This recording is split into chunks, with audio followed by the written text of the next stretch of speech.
So once again, welcome to our live demo today at DevAccelerator. Let me briefly explain what we're doing here today.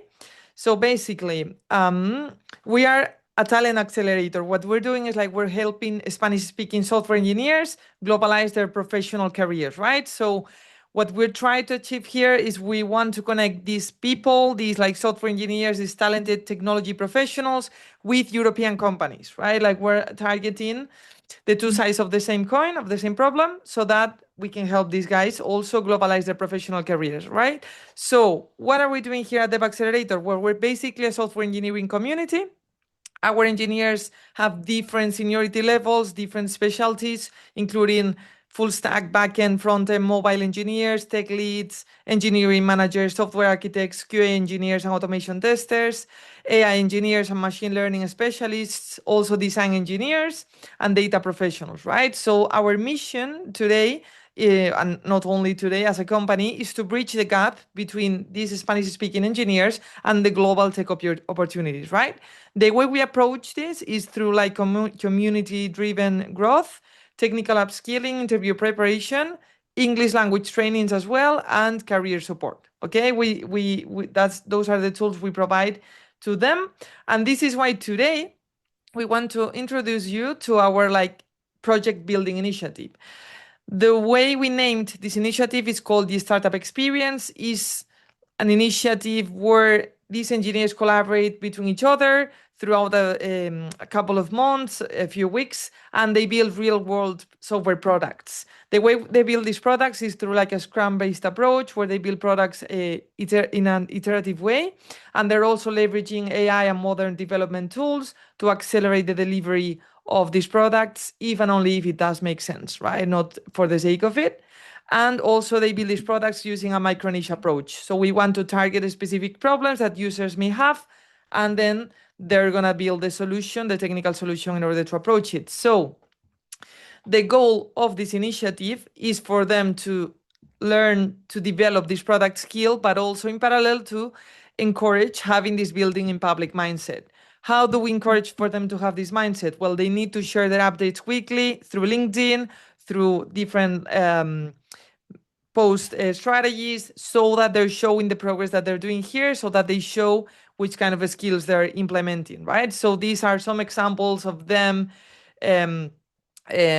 perfectly taking, like using this mindset, so perfectly creating these posts on LinkedIn. So you can see many examples here for them. And well, without further ado, we just want to welcome you today to our live demo. So the way we're going to approach it is we're going to show you the projects by order, right? So the first theme we're going to present today is called FlowMint. Basically, it's like this is an intelligent investment platform designed to help users achieve financial freedom using predictive algorithms. Then we're going to go with the third theme, which is called MOTUS. It's a machine learning and motion detection sports mobile app. Basically, it's a mobile app that tracks users' training techniques and routines using machine learning motion detection algorithms. The third team in this case is team number 2, which is LoyalT. It's a platform enabling small businesses to boost engagement through Google Wallet membership cards.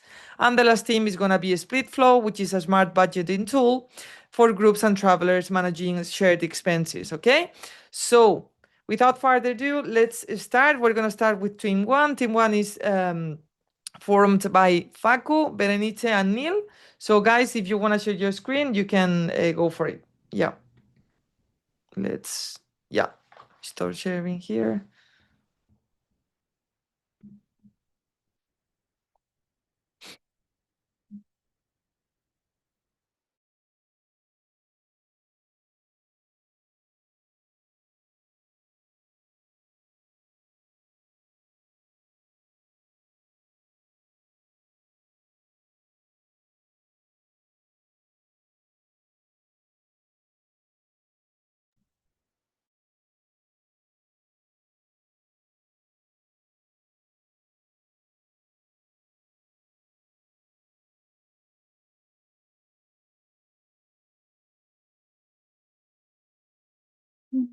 You are talking in mute.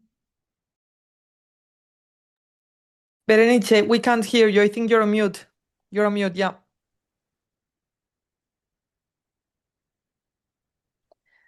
Sorry, and I was telling you that thanks for joining us here. I was presenting our product that is FlowMint, and I'd like to introduce briefly our team. So I would like to start with Neil, that is a backend developer with 10 years of experience optimizing complex database high-performance systems. Next, Facundo Bazan, backend engineer with over 5 years of experience building impactful solutions in fintech, healthcare, and AI chatbot products. And finally, myself, Berenice Herrera, senior full stack developer with over 10 years of experience building scalable web applications. So our product was born after a research that Neil and Facu and I did related to financial apps.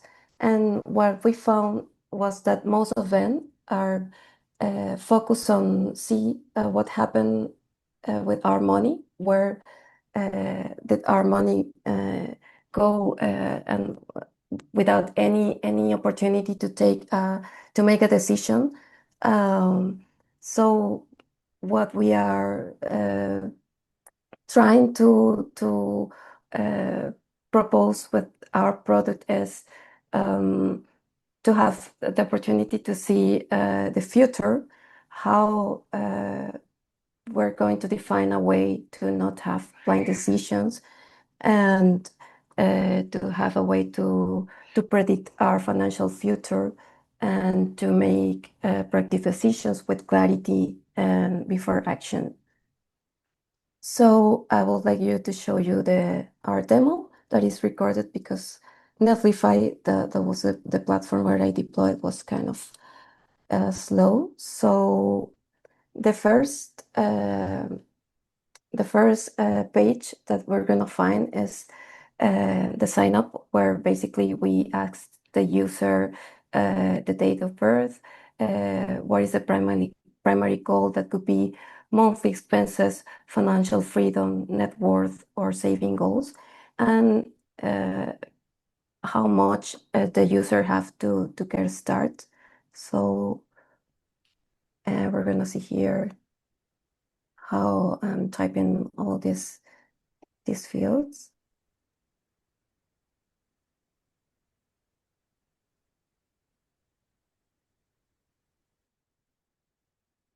And what we can see now is the first page that give us opportunity to see the amount of money that we recorded previously. And I already created several envelopes that basically are the categories that we define as a user to spend our money. In this case, I define an envelope for dining out with $200. We can see in each envelope three important amounts. That is the amount of money that was assigned, the amount of money that was spent, and what is left. And also we have a progress bar to have a visual way to give this information, to have this information. And so what we're gonna see now is that how we can create a new envelope.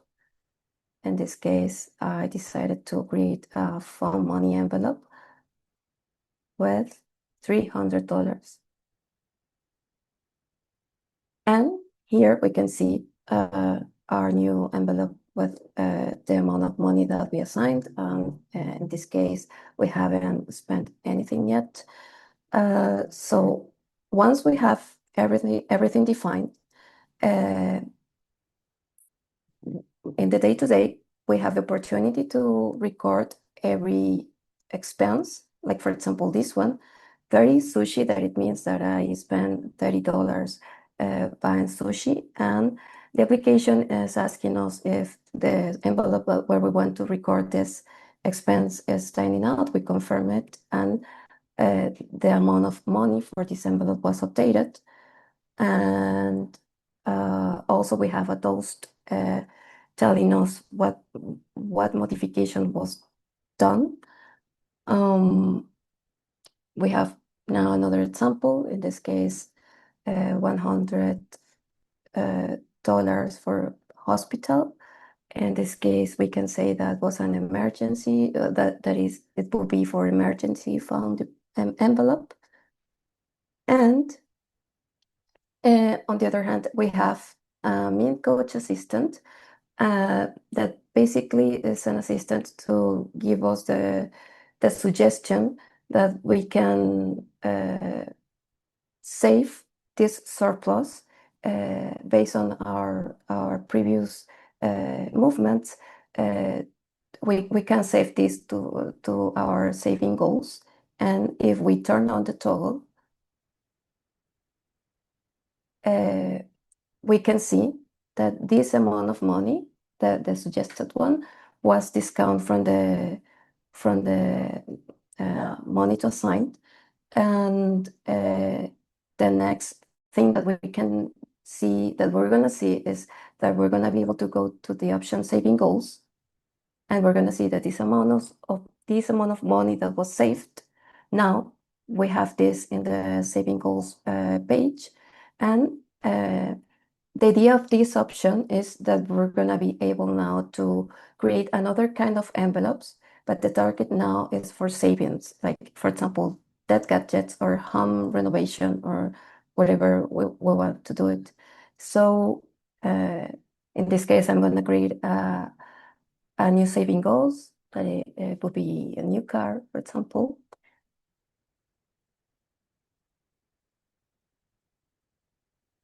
And now that I have all my envelopes, this option is giving us the opportunity to distribute the money and each of those saving goals. We can use the field to enter the amount of money, or we can use the arrows to enter the percentage that we want us to allocate to each goal in this case.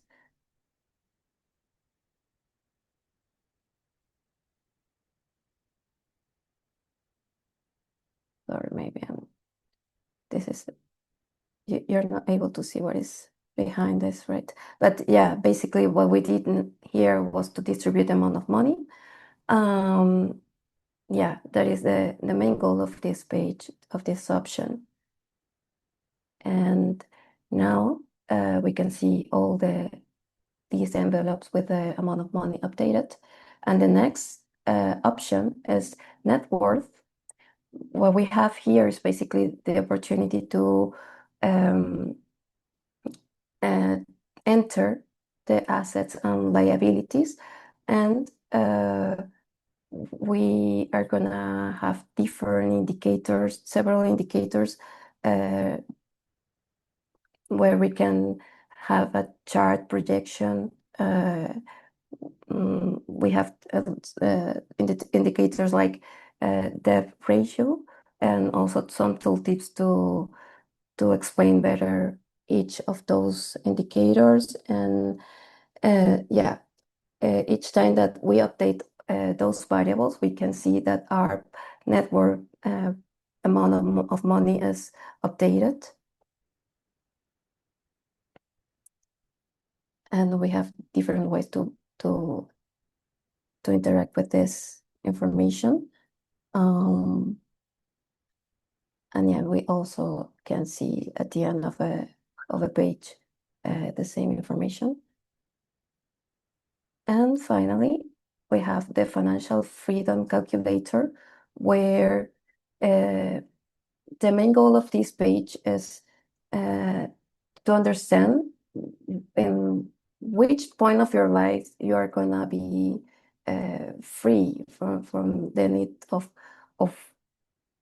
have a job and continue working on it. And so the idea here is to have several variables, like the estimated monthly expenses and current savings, also the current age that you can handle with this bar. And also you can enter the target retirement age. Besides, we have also the estimated inflation that you can also set here.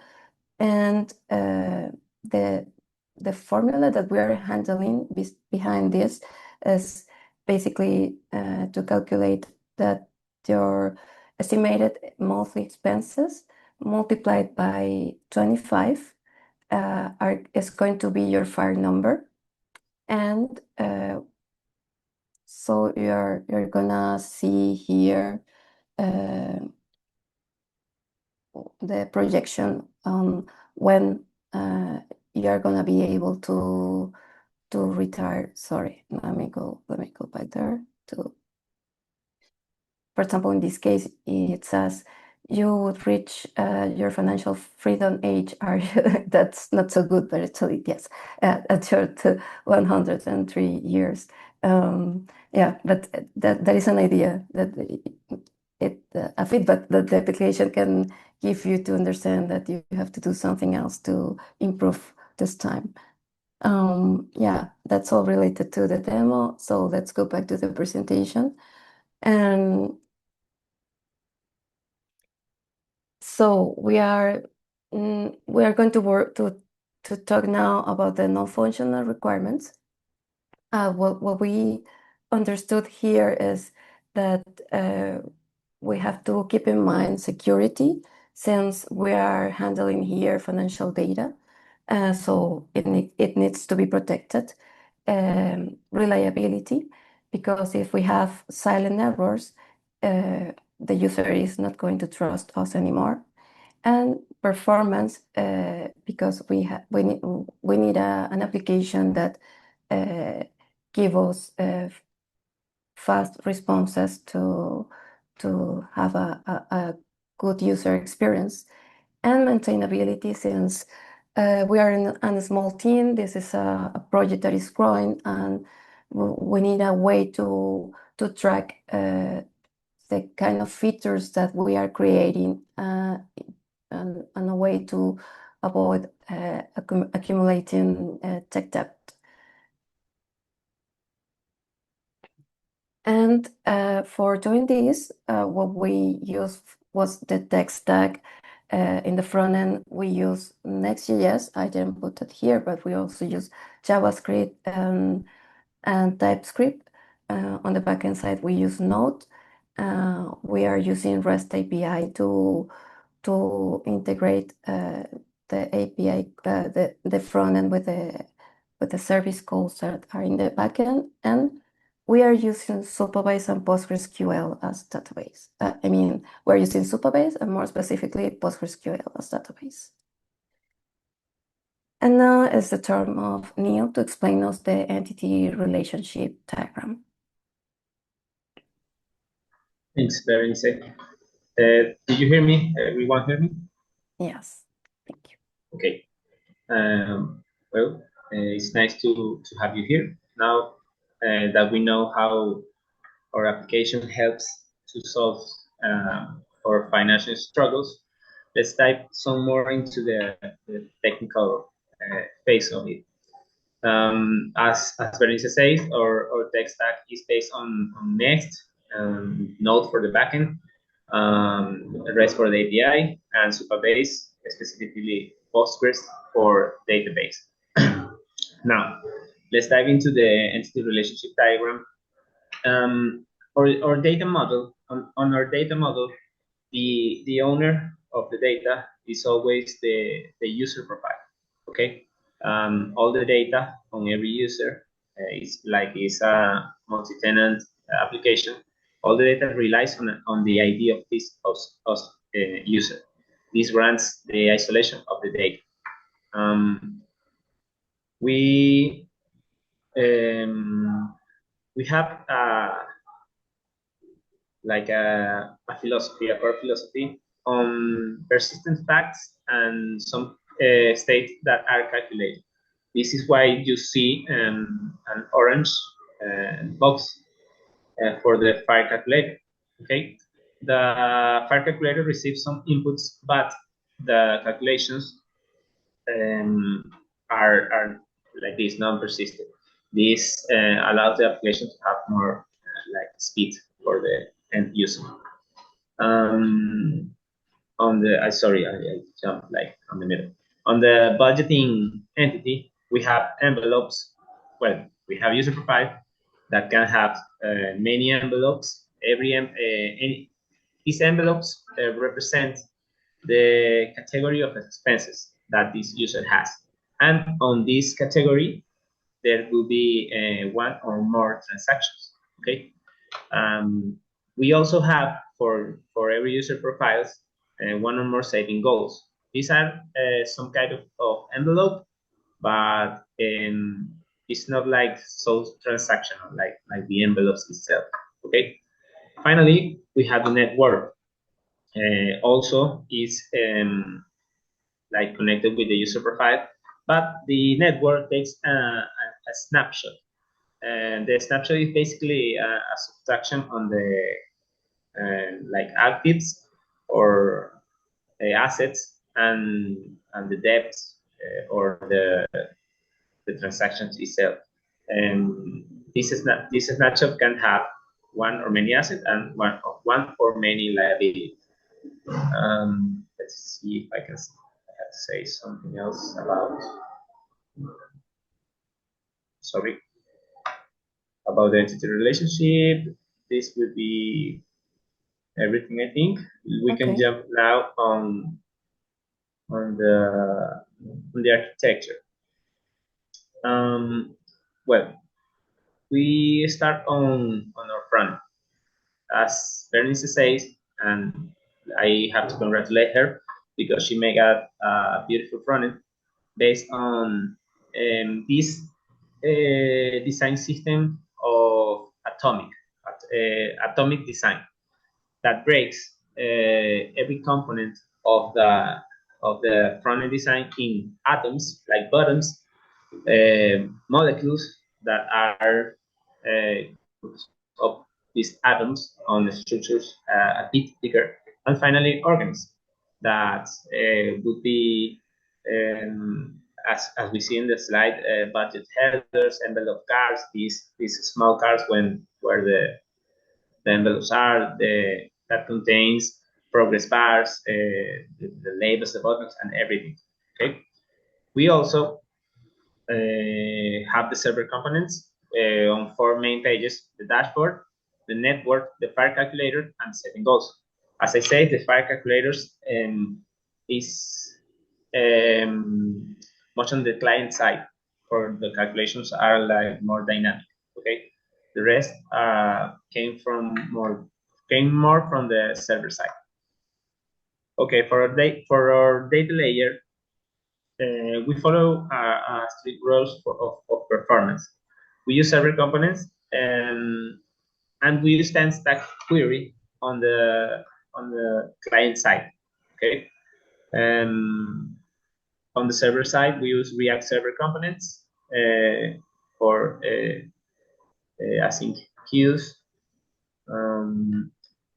And on the service layers, using Axios interceptors, we handle like these middlewares on the right side for authentication, error handling, logging, and rate limit.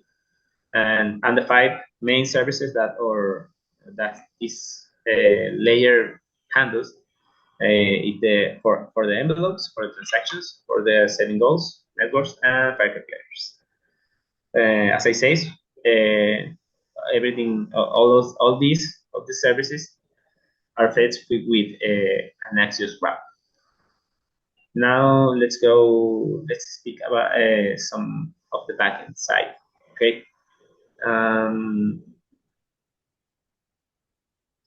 I think that a really good decision was that our backend handles hexagonal architecture based on port and adapters. This allows us to pivot from one technology to another among the development of the application.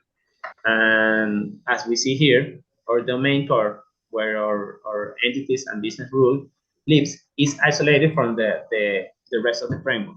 Okay, as I say, this kind of modularity works as a lifesaver because the initial technology wasn't Node, but we managed to pivot to Node without breaking the whole application. Okay.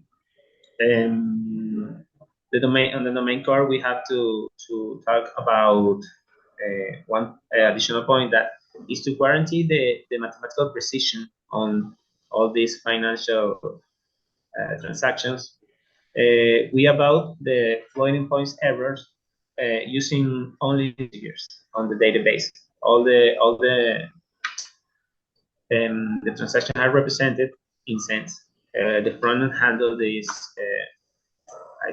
let's say conversion to decimals. Okay, let me see. Do you want me to go to the next slide, or do you want to say No, something no, more? hold a minute. Let's talk about adapters. On the bottom, we have our input adapters. These are like the controllers, the REST controllers that our front end is going to I don't know the word, like consume from the backend. Here we have all of our get, post, and endpoints of the backend. Okay, and we have like with this architecture, we have the possibility to communicate with Postgres, and in the future we can we pivot on the backend on the API architecture. We can pivot into another database architecture as well. And at the bottom, at the end, well, we on the database side use Supabase, specifically Postgres SQL. Now we can move on to scalability of FlowMint.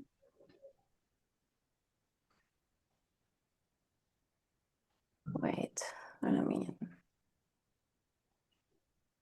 Don't worry, we're live. Yeah, I need to. Let's see if I can. Okay. Yeah, now we have it's here. Okay.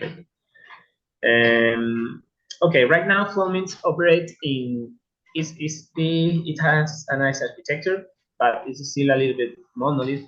So we have like a clear roadmap for scaling, and as the user base grows, we need to transition into an architecture of microservice, where the transaction service is a microservice, the envelope service is a microservice, and the fire calculator is also a microservice.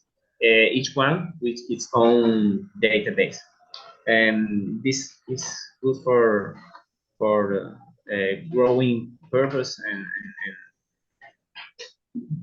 let's see, handle a big amount of users. Okay.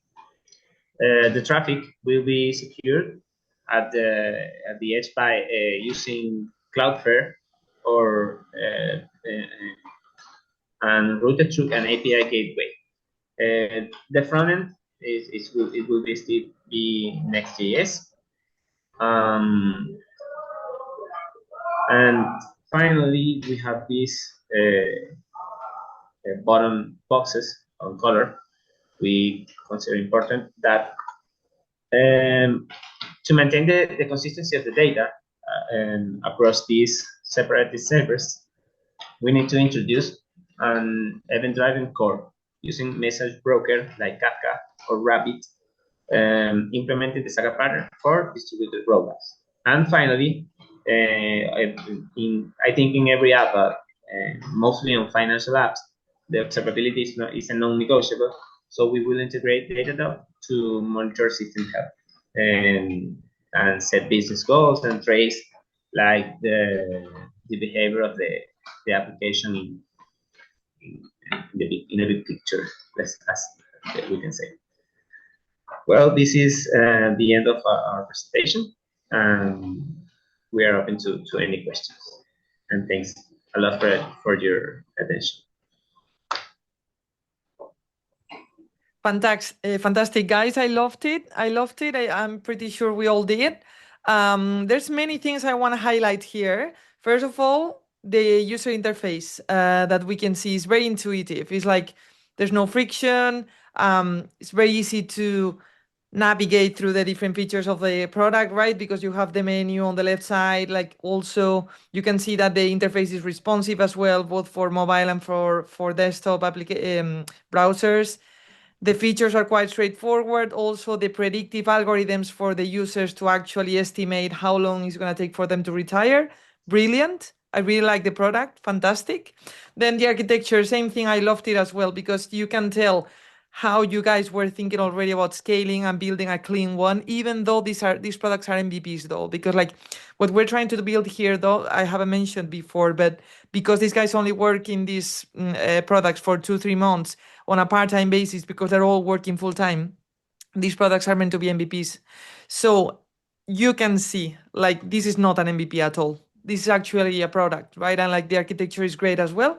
In the front end, these guys already split the different layers and like built an scalable architecture as we were saying. And then in the backend, same thing. You can tell because they have the separate data layer and then the backend services together with the connection to Supabase, which is also a very smart decision in my opinion because they're leveraging like this database that is already stored in the cloud, right? Also, the product is already deployed using Netlify in this case. And I forgot, sorry guys, what you said. You used also to deploy it, but I don't know, brilliant. In my opinion, this is definitely not an MVP. You can see the amount of work they spent here and also how they are already considering how to scale the product using microservices, using even event-driven architecture if they need to do. So I don't know, brilliant, fantastic product. So yeah, congrats guys. Let's go. Well, I don't know if anyone has any questions either in LinkedIn or here on Zoom. Let me know. We can answer the questions and then continue. Thank you, team, for the opportunity. Thank you guys. Fantastic work. Thank you. Okay. In that case, let's go with the next team. This time we're gonna jump straight to team number 3. This time I'm particularly excited to show you this project just because you're gonna see that we're gonna interact with the project in real time. Well, they are gonna interact with the project in real time. This is gonna be a machine learning and motion detection sports application implemented by Vanessa, Tomás, and Carlos. Vanessa is based here in London, like I am. Tomás is a Colombian front-end engineer based in Toronto, Canada. And then Carlos is another Colombian. So we have a team of Colombians here today. Carlos is a backend engineer in this case. So please, if you guys want to share your screen and show us your project, that would be awesome. Yeah. Yes. Thank you, Patrick, for introducing us. I'm going to share my screen and let me know when you can see it, please. And could you hear me, right? Yeah, we can see it and hear you. Yeah. Okay. And you see the screen, right? We can, yeah. Okay. Okay. Good afternoon, everyone. Thanks for being here. Quick question. Do you know that most of the people think staying active requires like intense workouts? However, for many other people, just a little movement every day can make a big difference. So I just want to you keep in mind this. Meanwhile, I will introduce us. We are Product Mind team, and this is MOTUS. I am Vanessa, a lead engineer, and I perform as a QA and automation engineer. And recently, I just finished my master in artificial intelligence technology. Also, we have Tomás Ortega, which is our front-end engineer, as a junior front-end engineer, specialized in React and TypeScript. And finally, we have Carlos Villamil, which is our backend engineer, as a senior software engineer with 10 years of experience in IT. So yes, with that, I'll hand over to Tomás, which we can explain our problem and solution. Am I coming through okay? Everyone can hear me? Yeah. Okay. So, yeah, right now we're facing a silent problem. Millions of adults from 40 and above are becoming increasingly inactive. According to global data researched by World Health Organizations, over a third of adults in Latin America and more than a quarter in the UK are not getting enough physical activity. But this is not because they don't care about their body or about their health. This is a generation that still wants to be active, to being independent, and to stay healthy. The issue is that their bodies change, and the solutions available in the market are not built for them. They are motivated but unsupported.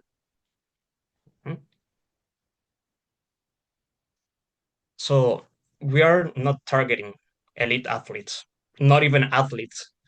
Our target is adults between 50 and 65 years old who also can be total beginners to workouts and exercising themselves. These are people who still have a lot to live for. They are not looking for extreme fitness or nursing homes. They want something much simpler: to stay independent, to keep up with their grandchildren, to enjoy quality time with their family, and just to being able to climb stairs while not feeling pain.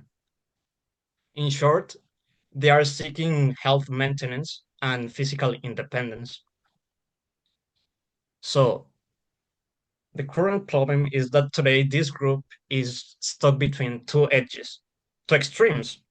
One side, we have fitness apps that push high intensity workouts focused on sweating and high effort without even considering the limitations that comes from aging. On the other, we have personal trainers that are simply too expensive and they cross beyond the budget of these people. They don't lack discipline, but clarity. And that uncertainty turns into fear. So what happens? They stop. They simply stop. Because for a 55-year-old person, a bad squat isn't just a bad repetition or a simple mistake. It can mean weeks of recovery and pain. So instead of risking it, they choose inactivity. And that leads to loss of independence. Because what we don't use becomes dispensable, not only with our body, but also with our skills. That's why this audience doesn't need intensity. It needs precision and safety. That's where we come in. We are we are that middle ground. We provide personalized, safe, and accessible routines designed specifically for this underserved population. We turn uncertainty into confidence.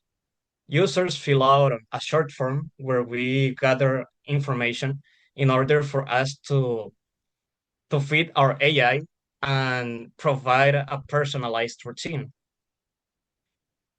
No equipment is required. Our goal is simply to remove every single barrier that they could face for starting to move themselves and to work out a little bit. And every single exercise includes clear and step-by-step guidance. So users know how to move and how to perform correctly an exercise, even if they haven't done it like in their whole life. And most importantly, everything is designed to be simple. Everything is built to remove friction and eliminate risk, which comes from fear. We're not optimizing for performance, we're optimizing for safety and consistency. So now we can see a little bit of the app and the demo. Yes, thank you, Tomas. So let's jump into the quick demo of our MVP. I'm going to get open here and show you my cell phone. So this is my cell phone. This is MOTUS. Let me wait. Sorry. Yes. So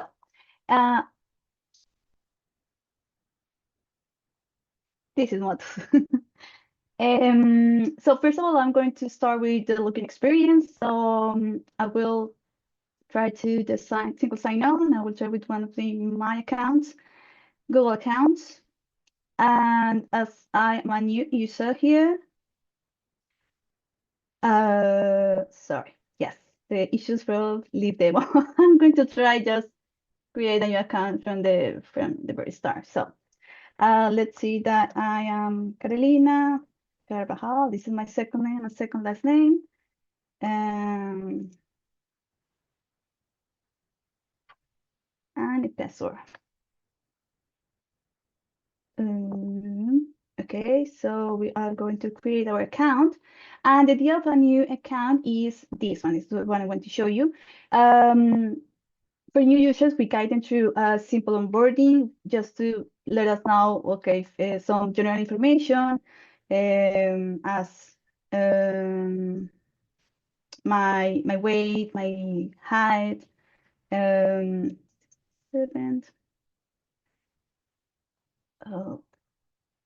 Okay. And a part of that, we are asking some general medical information just to make sure that all the exercise that we are recommended are appropriate for the user, that we are not going to cause any harm to the user also. So that's the idea of this. So it's just general, it's not like a full health profile, but it has some medical questions to know your background, to know your medical history, in other words. Let's see, we have back problems here. Let's see that we don't have anything here. And this is all part of to build our profile into the MOTUS application. So no surgeries, and let's see that I do not often exercise. And yes, let's see.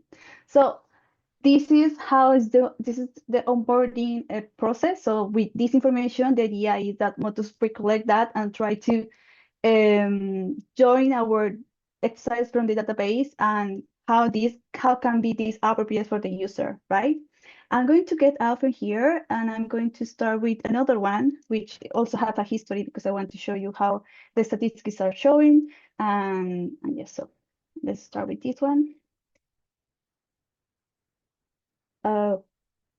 Okay. Yes. So this is our user.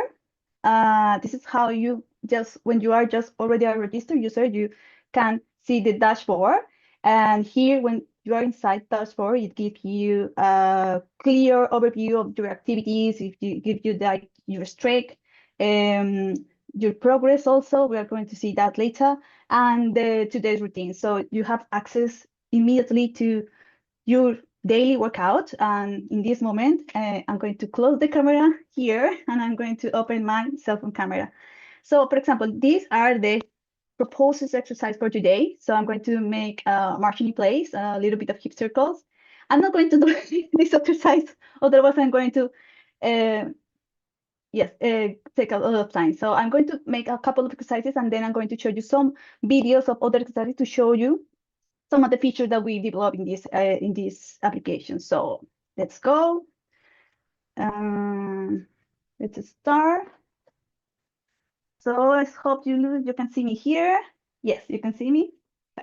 So the idea here is marching in place. So in this moment, I'm doing every movement and there is no reps. However, when I start to do the marching in place, you can see in the right corner that the reps are advancing, right? The reps are counting until 10. So after that, I'm going to skip this exercise and try another one.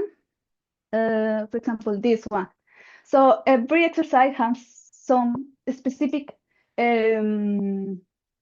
characteristics that we try to evaluate. So for example, in the previous one, we have to move our knees, right? But here, the knees, it doesn't matter. We have to move our hips. That's the difference between each exercise. And we just skip this one and show you. I'm going to skip this one. I make a lot of squats lately, so my my legs are a little bit trembling, but I'm going to show you this one, for example. This is a whole exercise. It's quite different with the with the reps-based exercise, because we are not counting reps. We are counting how much time I keep the position that is suggested by the application, right? In this moment, I'm trying to make some balance exercises. In this, it's like single leg stand, and the idea is to keep 30 seconds my leg in this position. If I put the leg in the floor, it stops the timer. So it's because I'm not performing the posture that is suggested by the application. So I have to keep my leg elevated in this way in order to accomplish this exercise. So yes, sorry. So in this way, okay, I complete. I'm going to skip this exercise, and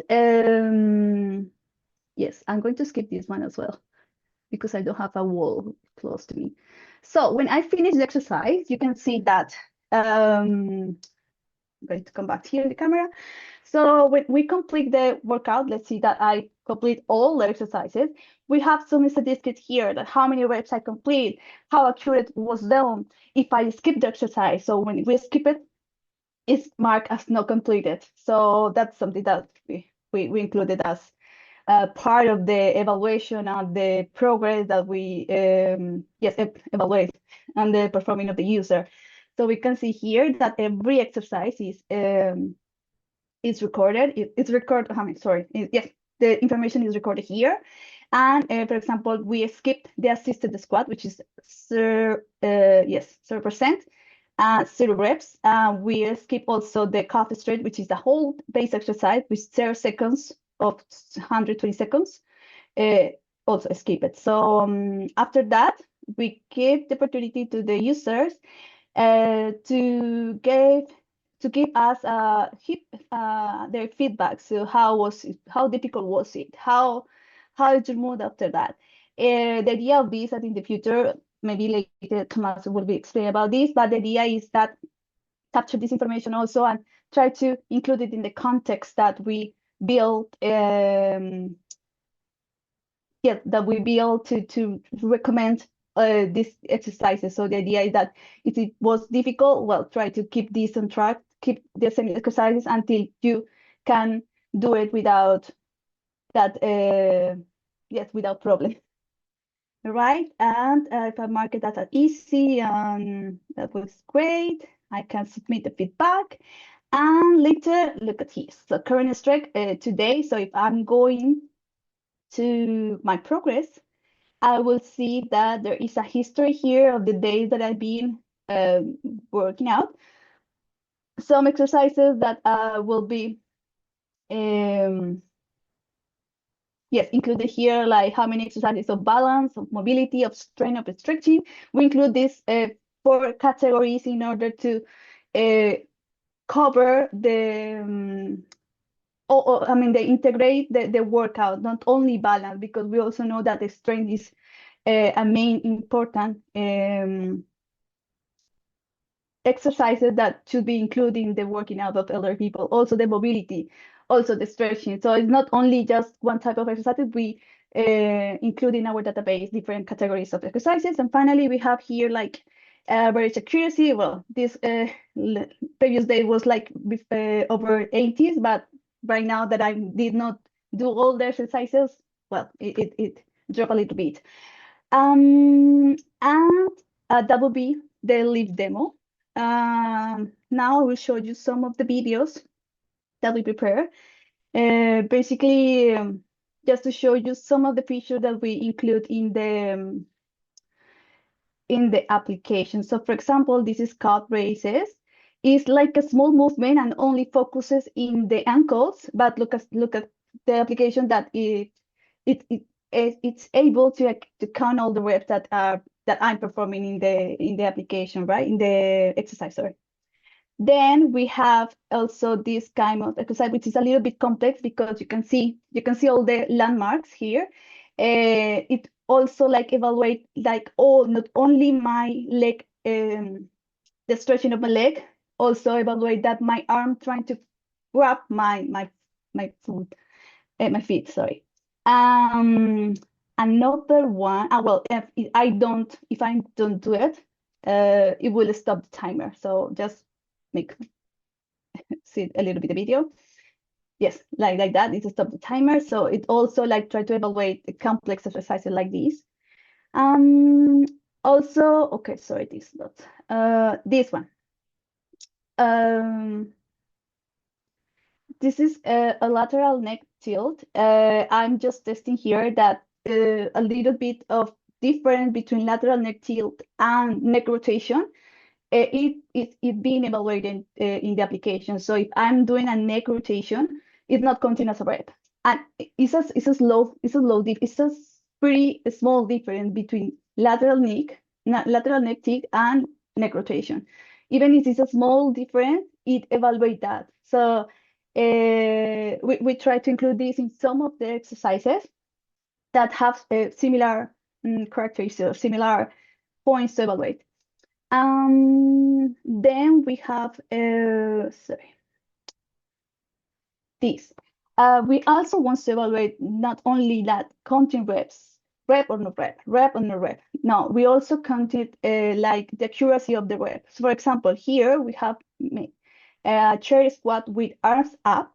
So the idea is that the arms should be over your head, right? So if I'm not doing completely accurate, at the end of the exercise, you can see that 5 of them were correct because 5 of them I was doing with the overhead arms. However, the other ones, I'm not, well, the application arm is not counting as a no rep, it's counting as a rep, but with half of the accuracy. So we also mentioned here, like things to improve, raise your arms fully overhead. So we are not just motivating the user just to, okay, you make the whole rep, but you can do it better, right? And finally, we want to show you that there is different like perspective or point of view. So for example, of the exercises. So for example, this is a sumo squat. And to evaluate the sumo squat is better if you are in front of the camera. So some exercises show you if you are not totally front, you are just stepping aside. And some exercises are better if you are in front. So for example, in sumo squat, the image that is in the left corner, it shows you that you have to position it in front in order to evaluate that, again, the accuracy of your movement. So if I spread a little bit my legs, it will be count as a full accurate repetition. But if I close a little bit my legs and try to do the exercise, sometimes it will be count as a not accuracy. But if you are close, if you are, I'm closing one of the repetition, I'm closing totally. And look at this. So I'm in 4. This number division 4, right? I'm closing my legs, and this time it's not going to rep because it's not close enough to make a total rep, even if it's half accurate. So we also include in some of the exercises this kind of evaluation in order to these exercises have a little larger range of motions, right? So when we can play a little bit more, when the movement is a little bit larger, we include this kind of validation. And that will be all, guys. So I'll pass with Carlos.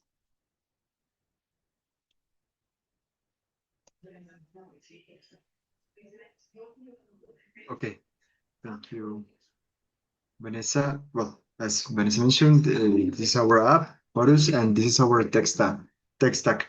So initially for the front end, we used Figma. Tomas did a great job making all the design for the mobile app, and also we used React Native. We took an approach to use React Native and hybrid mobile apps because of basically of the development cost to just create one code, and that would be available to be used in several type of in Android and iOS. For the backend, we right now for our demo we're using as a persistent layer. We are using Supabase. It's basically a Postgres database, and Fast API, that is a Python framework that exposes REST APIs. For our core features, we use MediaPipe. It's basically the library that we use to make all the movement tracking, and OpenAI API to make the creation of the routines, of the exercise routines. And obviously for collaboration and productivity, the Trello, GitHub, and other different tools. The next one, please. So right now our architecture is pretty simple. We have our mobile React Native app. In the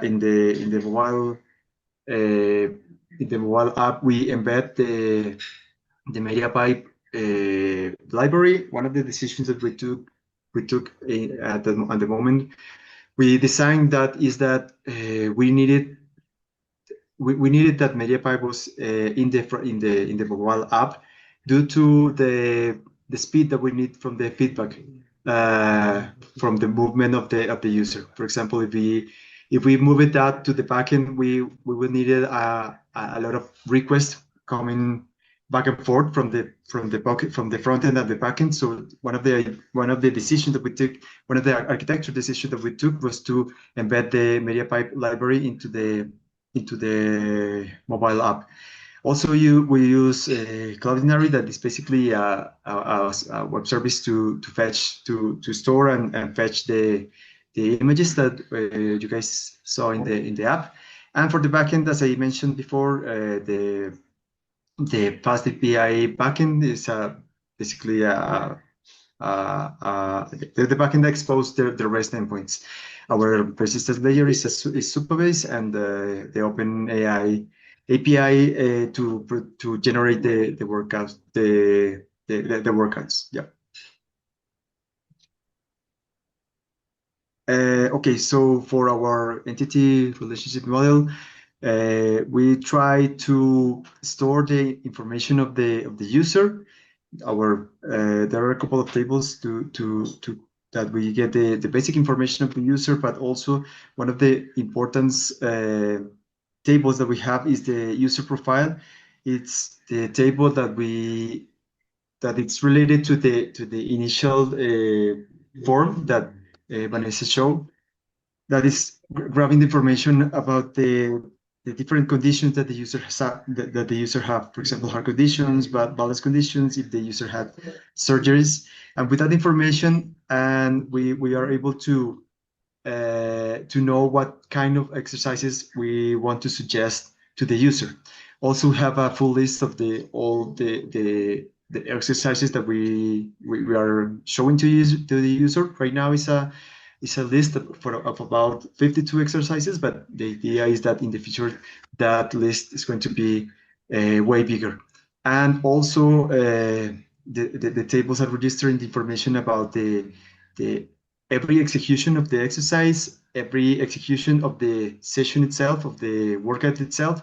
And with that information, we are calculating the user streak and the performance of that the user had in every session. And with that information, we are populating the dashboard.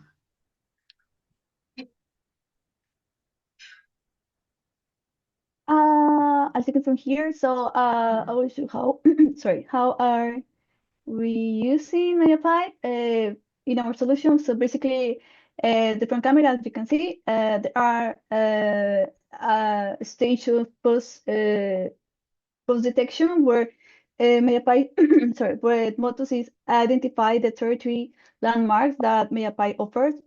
This version of MediaPipe offers us to let us know that is the full body inside the camera, or there also, when the exercise is going to be performed, there is an analysis per exercise, as I mentioned before, that are different validations that we have to include for each exercise, because every exercise is quite different. Every exercise is evaluated in different way, because it depends of every landmark and the relationship between those landmarks and the angles that create between each landmark. So in the video, you can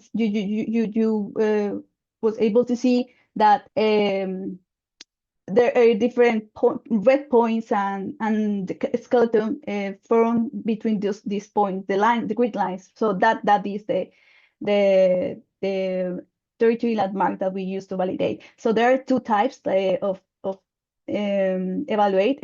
The one is the repetitions that I already showed you. It handles like in different stages. So for example, if I'm going to do a squat, it evaluates that I'm in the initial stage, so I'm fully stand, and then I'm going to MetaPy is going to evaluate if I'm going down, if I'm going up, if I make the full 90 grades angle. That kind of stages is evaluated, and when all the stages are completed, it counts as a one repetition. In the other hand, we have the whole base exercises, which the idea is to maintain the position, and if you break that posture, is the timer is going to stop. That is not going to continue. So you have to maintain the position in order to get the timer counting down. Otherwise, if there is something to correct or something to do in order to maintain the position or the pose, or accomplish one of the stages, is going to give you a feedback directly on the phone screen. So maybe I haven't mentioned it, but you can see here, for example, in the bottom, that there is like some feedback. So you have to why your position, you have to going down, you have to going up. That kind of feedback is shown directly in the screen. So yes, I hand it back to Carlos.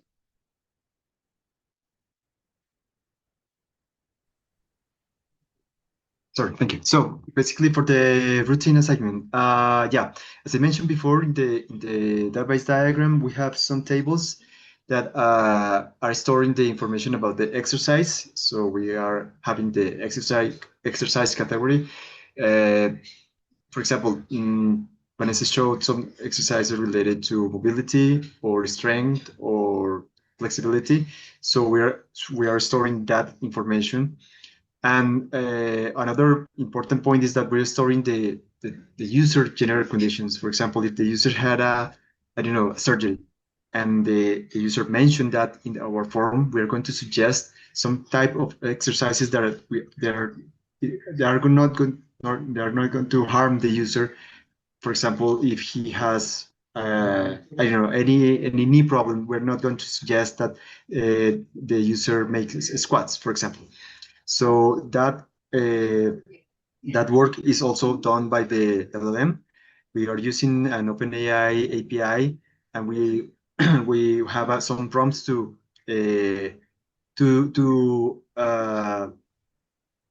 suggest the LLM that please avoid those type of exercises that can harm the user. The next one, please.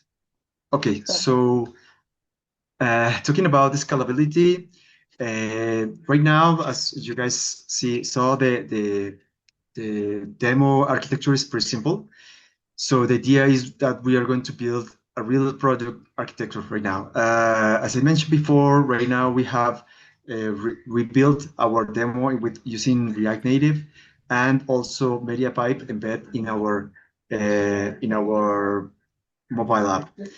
Also, we need we want to build a web app in platform or dashboard to just be able to fix or to check some issues or some stuff to be able to maintain the platform and to be able to help the users while they're using the app. And the next step or the next layer would be to make an API gateway with a load balancer over there we're going to handle some of the authentication, the rate limiting, and some security parts of the application. Behind that, in the services layer, we are going to split right now. Obviously we have a little small monolith. The idea is that we are going to separate the code to different services. The first one would be a simple one that for the authentication, but another one for the user's information, for the profile, for the history, and we can improve and get more information about the user. Another important one would be the routing service, because I think that routing service is going to be a big one, a big service, but that's why one of the reasons why we wanted to split it, because can increase the load of the backend really quick. And another service for just utilities, for some emails, push information, SMS. And right now our architecture is synchronous, as you guys saw. Maybe if you guys remember in the video, when we ask for a routine, took a couple of seconds to show that information. The idea is to start to use some queues to be able to improve the user experience. And once the user start to ask for some new routines or new information, the routines are going to be available much faster.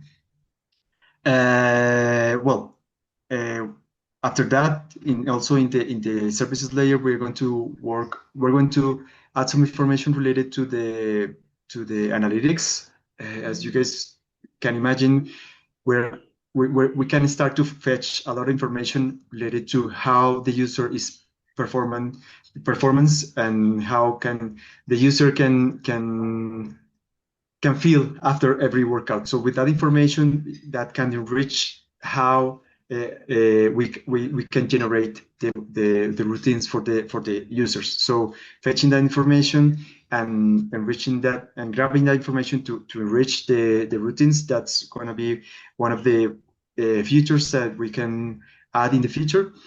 And also, well, there's an AI generation worker. Basically, that's a service that can help us to generate the routines and make some improvements there.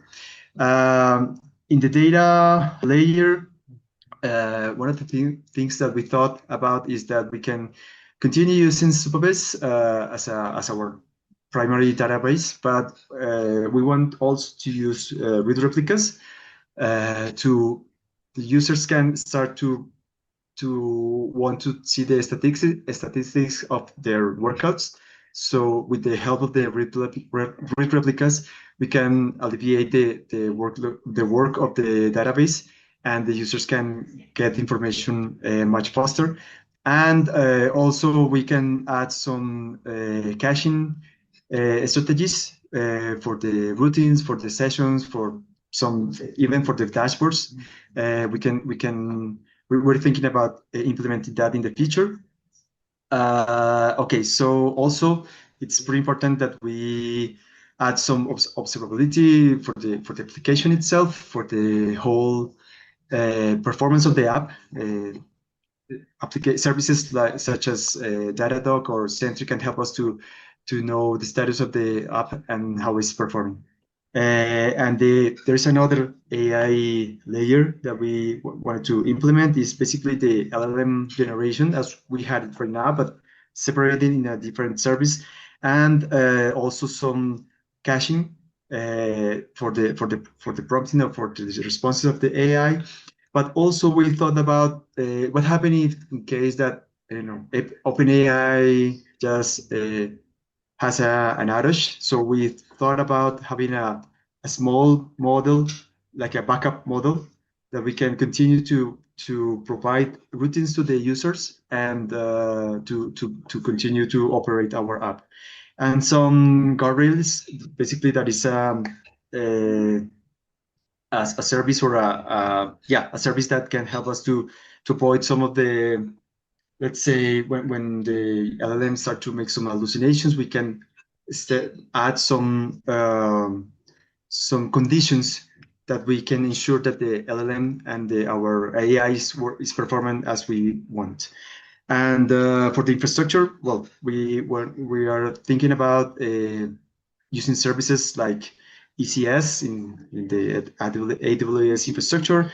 Obviously, we can have a CI/CD pipeline to make our deployments and make the development experience much better. Thinking that our app is going to be worldwide, we are thinking also about adding multi-region support, and also for the infrastructure, we are thinking about adding Terraform as an infrastructure as a code to be much easier to operate and manipulate our infrastructure. And that's it. Well, so next step, we are having some projection here about the amount of users and tokens that we can spend. For example, we are thinking about if we have 100 users, we're going to spend 3 million tokens per month, and 500 users, 15 million tokens a month. And at the end, the idea is to reach, when we reach 10,000 users, we are going to be spending 300 million tokens per month. And that will also help us to, with this estimation, we're going to also think about the cost of the subscription that the user are going to pay.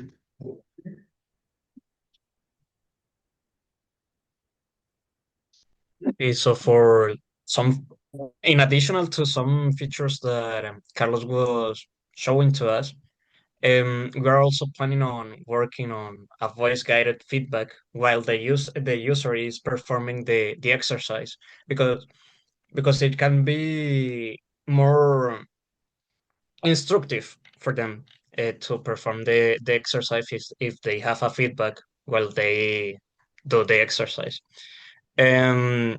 Also, we are planning on adding and improving the accessibility for users with mobility aids, making the app even more inclusive. And from a business perspective, we're moving toward a subscription-based model. The next one. So at the end of the day, our vision is clear. So fitness shouldn't disappear with age, it should evolve with it. So yeah, thank you very much for your attention. We have also the references that we use for the presentation. And yeah, thank you very much. If you have any questions, let's get into it. Yeah, unbelievable, guys, unbelievable. I already told you last week when I saw when we all saw your product. So incredible product, very cool to see, impressive, easy. In my opinion, with this product, I wouldn't say anything about the architecture. I would just say, guys, go for it. Like, launch the product. Like, go out there. Like, show yourself. Like, you know what I mean? I'm pretty sure there's many people that would use it. I remember when we were doing like the product ideation side of things, you came up with this idea, and we were discussing. We said, actually, 50 and 60-year-olds are the ones who actually use the phone for everything, and they use their smartphones all the time. And like, what if these people, they are experiencing some like pain in their joints, in like their body, right? And like they want to improve, but maybe I don't know, they're a bit like embarrassed about like going to a PT or going to a gym session because everyone's younger, whatever. So this does solve a pain that users experience, right? So incredible. The product idea, I don't know, is very impressive in my opinion. Also, the AI side of things, very cool. What you were mentioning about integrating with this library called MediaPipe, how you leverage the library to actually run the motion detection side of things. Also, Vanessa, in this case, because you are studying AI, you also could like work on like the model side of things, right? Like creating the AI model as well. So yeah, very impressive. Also, the fact that this product also is implemented within a mobile app, so it's easy to use as well. The architecture is simple but not easy, because these guys were also debating whether to, for this AI logic, the one that they're like requesting in the mobile front end, they were also wondering whether to embed it in the backend or not. But I think it's very smart what you guys did. You started very lean, and then in the future you already thought about how this can scale. So I don't know, brilliant. In my opinion, as I said at the beginning, this is not an MVP. This is a real company. Like, this is a product. You guys should like go for it. Like, you should ask like venture capital companies for money. Honestly, no, incredible, very, very, very impressive. So congratulations, incredible. Yeah, well done. Thank you. Does anyone have any Thank you very question? much. Yeah. Any questions? I can check here. Really cool.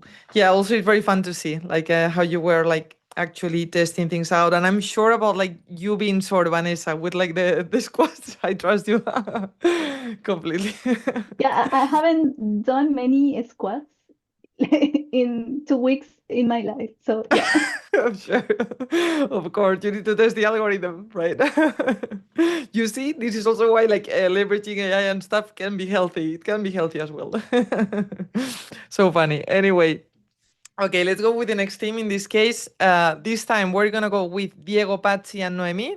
They implemented LoyalT, which is like an engagement platform for SMEs. For SMEs, sorry. So, if you guys wanna share your screen, yeah. Yes, wait a second. Okay.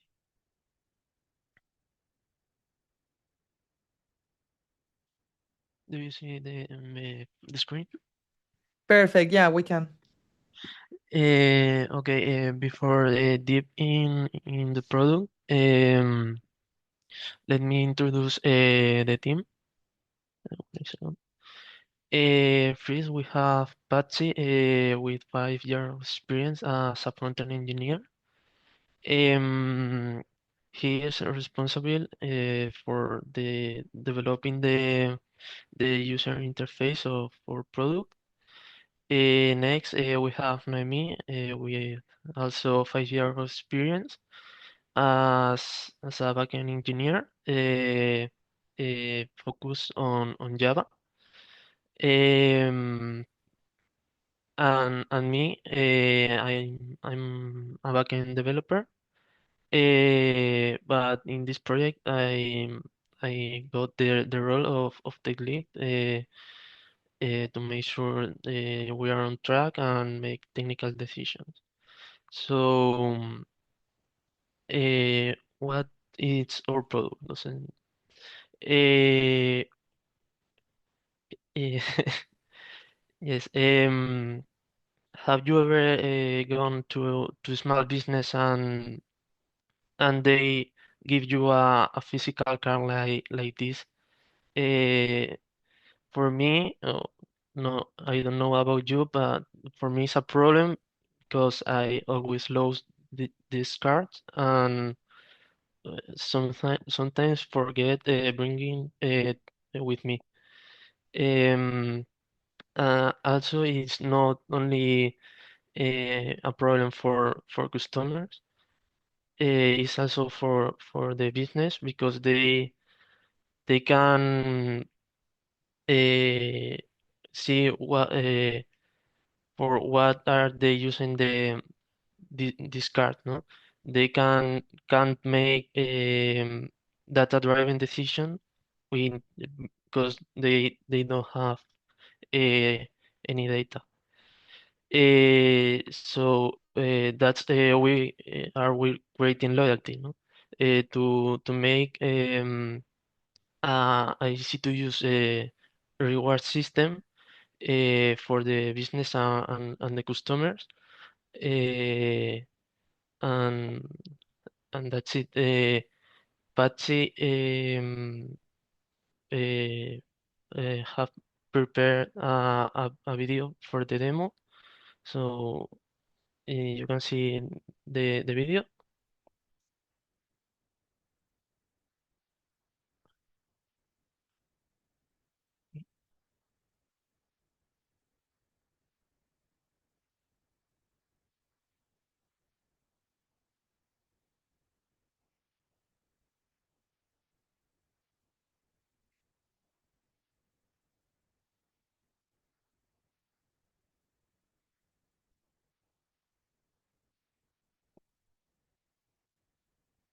We can't hear the audio, Diego, for the video.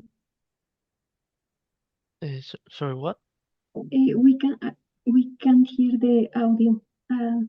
Oh, Yeah, I think with Zoom you need to share, click on like share and then share the audio as well. Because otherwise it okay, doesn't okay. do automatically. I have to can you repeat, please? You need to I reshare your screen again. Share. Okay. Yeah, and click on like share audio. You need to click it. Yeah. Mhm.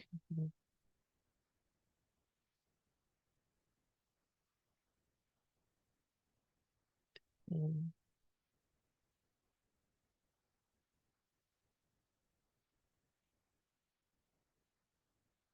Okay. Yeah. LoyalT is a loyalty Now? platform for Yeah, designing perfect. how businesses grow through digital loyalty cards, rewards, and customer engagement. The goal is simple: to help businesses attract more customers, increase repeat visits, and build stronger relationships with their audience. The first step is to create an account. The business owner signs up with an email and password to get started on the platform. After creating an account, the next step is to register the business. Here, the user adds the business name, selects a category, and uploads a logo. This allows the platform to personalize the loyalty experience for each business. Once the setup is complete, the user is taken to the dashboard. This screen displays key loyalty program metrics such as active user, issues point, total redemptions, and the redemption rate. It gives the business a quick and clear overview of performance. Next, the business can create a promotion. In this section, the admin defines a promotion and assigns the number of points customer will earn. When a customer uses that promotion, those points are added to their loyalty card. After that, the business can create rewards. Here, the user defines the rewards customer can redeem and sets how many points each reward requires. In this step, we show how customers join the program. They scan a QR code, register, and receive their loyalty card in their digital wallet. This made the experience simple, fast, and easy to use. Now we move to customer sections. Here the business can view, register customers, and manage their loyalty activity. In this demo, we show how to add points when a customer made a purchase, and how to redeem points when they claim a reward. On this screen, we can see how the customer points are displayed on their loyalty card. This gives customers a clear and simple way to track their progress and available benefits. Finally, the platform allows businesses to track loyalty activity in real time. Admins can see how many customers are actively using their loyalty cards and which rewards are being redeemed. This helps measure engagement and understand overall performance. With LoyalT, small businesses can launch a loyalty program, reward their customers, and track everything from one simple platform. Okay, now Pat Noemi are gonna show you how we build um, this platform.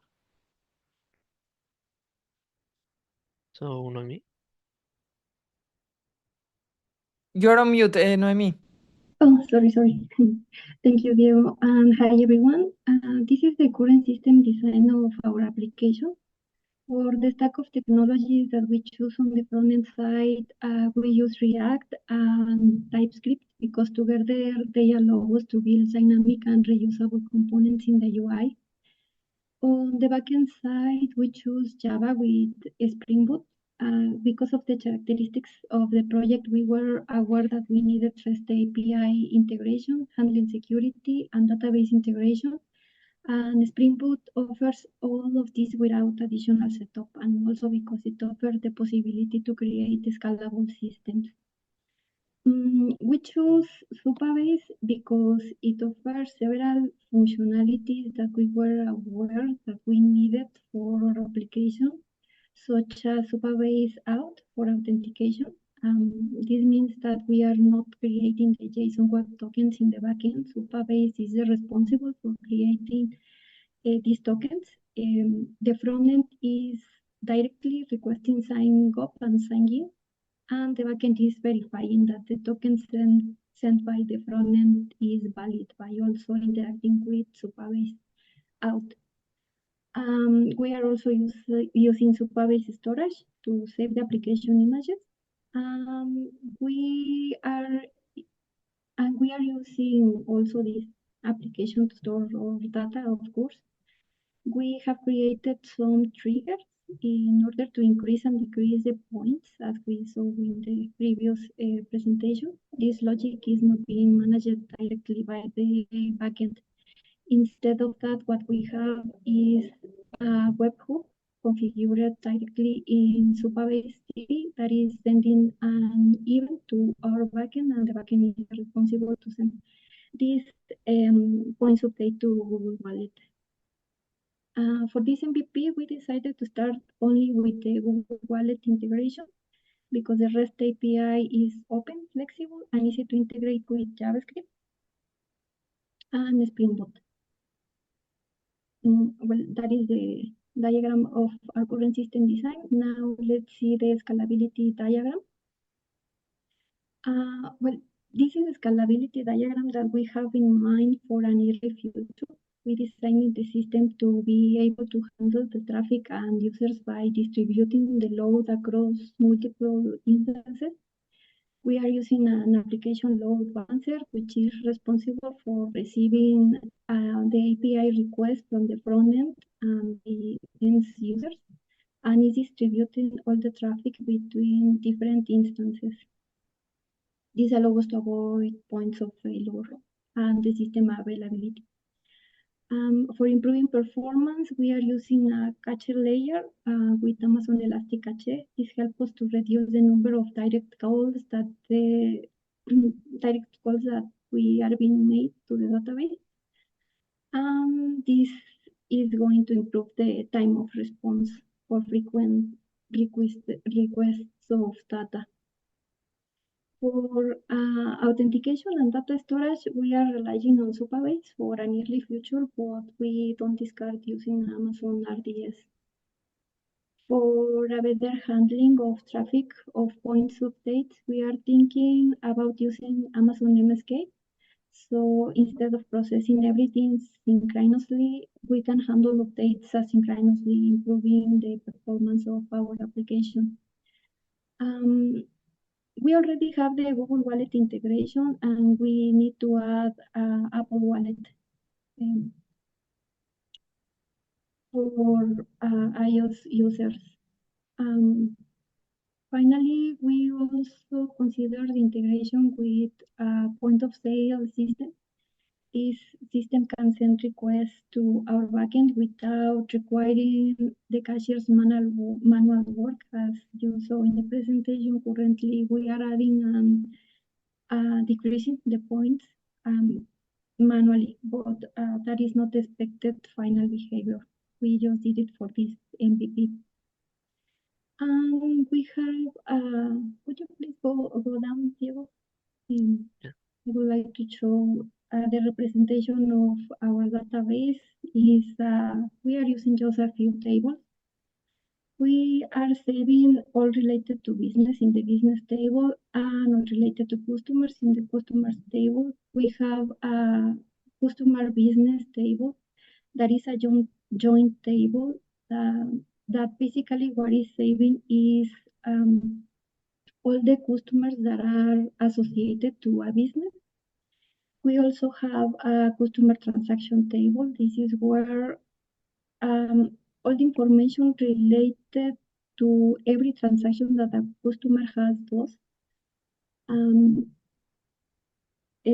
is being updated here. In order to have the control of the points, we have the table of points ledger. Here is where we are having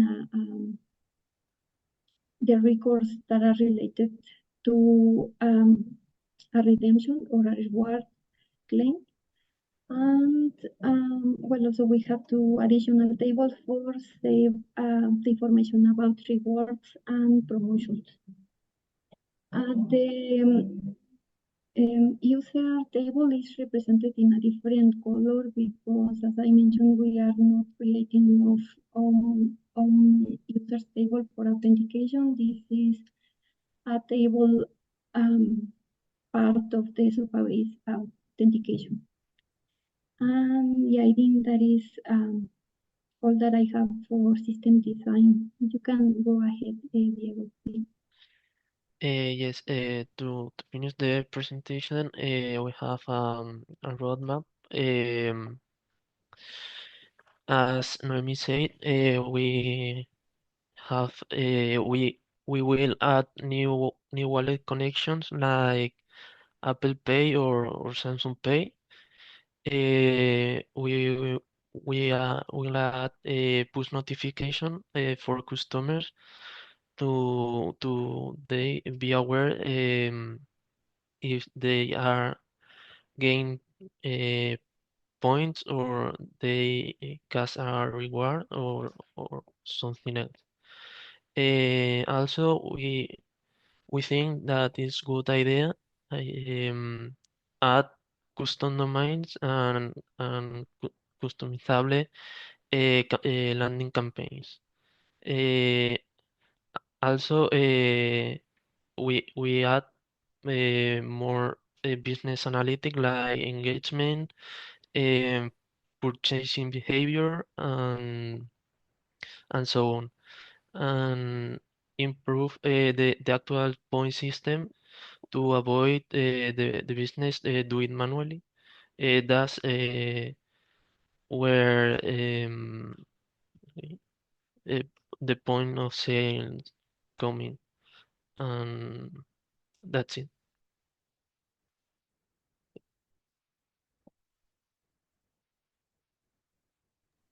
Okay, very, very cool product, guys. Congratulations. I love the final result. Incredible.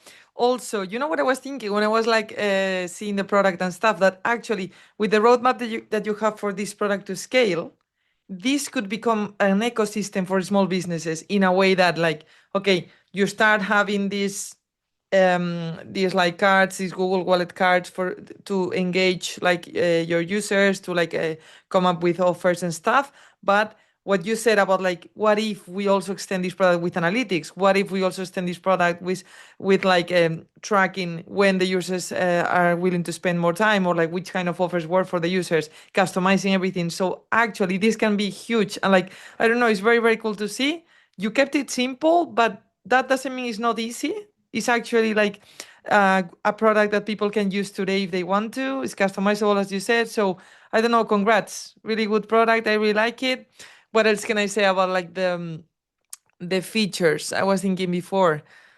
Yeah, like what you said about like also connecting this Google Wallet also with iOS and Apple wallets. Same, like I'm pretty sure not only for businesses this can also help, but also for users, because users, as we discussed last week, many of us, at least I do, we have many membership cards all together, so it's a bit messy. What if I can search?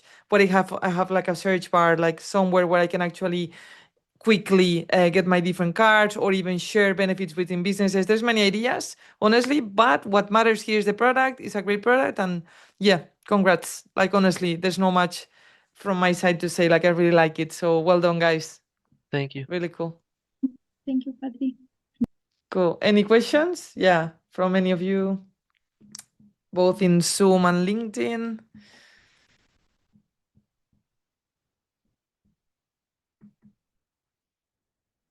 Exactly. And as Marco says, there's many small businesses, like so many businesses that don't have digitalization, like they're not using these kind of technologies. What if it's frictionless? What if they just need to register, fill the form, and get a membership card instantly, right? Like it's a real problem. Especially, I would say in Spain, especially in Spain and Latin America. I'm pretty sure it's a bigger problem, right? So yeah, no, really, really cool. Cool.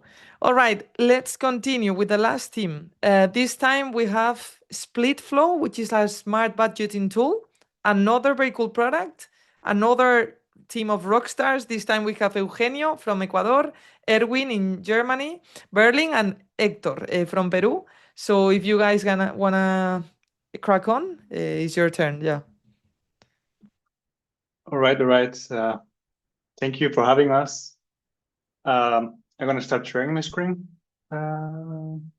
Just a second.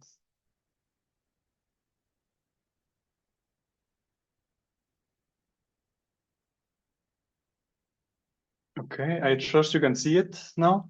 Yeah, we can. Oh, nice. Okay, so let's start with the problem. So let's imagine you went out to get drinks with friends. Or maybe they are, I don't know, one person is not a friend of yours, it's just another person you don't know, but still there. So you just have a drink. Then the night, then someone for any reason didn't have their wallet. So maybe you pay everything. So now you have to split everything, and you don't know all of the persons that were there. So then you start like making this mental math, or they're just kind of reminding the others, I kind of paid for the drinks. What if you pay me now? Or, you know, like this awkward situation where you just don't know how to approach the people, and just ask them for money that you maybe paid already. So we're just trying to attack on this problem. Just try to get rid of these awkward situations where this mental math is just happening. And it's just a situation that everybody already has lived for sure. So my name is Erwin, and together with Eugenio and Hector, we created SplitFlow, which is a split share expenses application. So we're just trying to get rid of this stress every time life happens. As we say, I'm Erwin Kusche, a front-end engineer, also a 3D web developer. Hector, who is a backend engineer, full stack developer, and Eugenio, senior full stack developer, who was our lead engineer. He was making sure that we don't take bad decisions. As I say, we have our problem. It's just splitting money feels like bookkeeping. It's just weird. It's just you have to take notes. You have to be sure that everything is split as it should be, or not that someone has paid a bit more than the other person, or maybe you got on a trip and you are 5 persons and one person paid for the accommodations, the other one paid for the restaurant one night, the other one for the groceries. So you just keep track of everything automatically. So you don't have to just get your receipts, take them out, and then just have this awkward talk. So we just get rid of this whole stress. It's of course we take this mobile first approach. So it's a web application, but it works on a mobile, on a tablet, or in a desktop web application. So it wouldn't be a problem just to use it on the right or just at home. So to just focus on the memories, not the math. I will just hand over to Hector, who's gonna explain a bit more about the technical aspect here. Thank you, Erwin. Yes. Do you want to sharing? Yeah. Okay, continue sharing, please. Thank you. My name is Hector Rivinchumo, and I will show you the 3 core features of SplitApp. First, group organization. We know that different occasions need different contexts. And SplitFlow lets you create different groups, dedicated groups for every scenarios. Second, at expense. We have all been there. Someone pays for something, you scramble to remember the amount later, or you are typing numbers into Notes app, hoping you don't forget. So SplitFlow gives you a seamless validated input flow. And the last one, and here is where SplitFlow really shines, the optimization engine. Here is the problem. In a group of three people, with 5 expenses, you could end up with 6 or more individual transactions. Some of them could say, you owe me $20, I owe her $40, she owes him $15, and it gets really messy. Then SplitFlow uses the optimization algorithm to minimize the number of transfers that we need. So let's see how SplitFlow works. Now I will share the, oh, I have one. I will share the screen for the demo.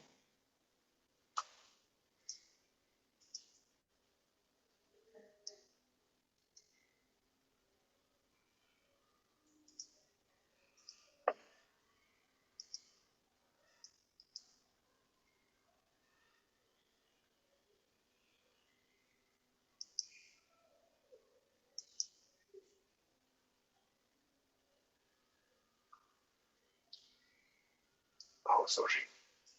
I have a problem with permissions.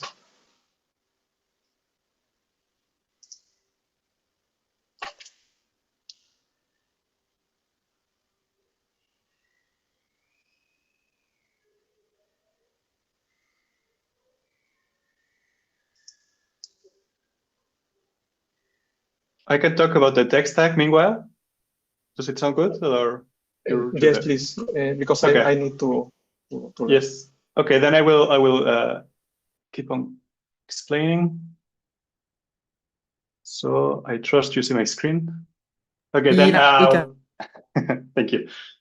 For the tech stack, we use for the front end React on TypeScript, which is a way to keep it really modular and an easy way to scale it. Like everything just works as Lego, like Lego bricks.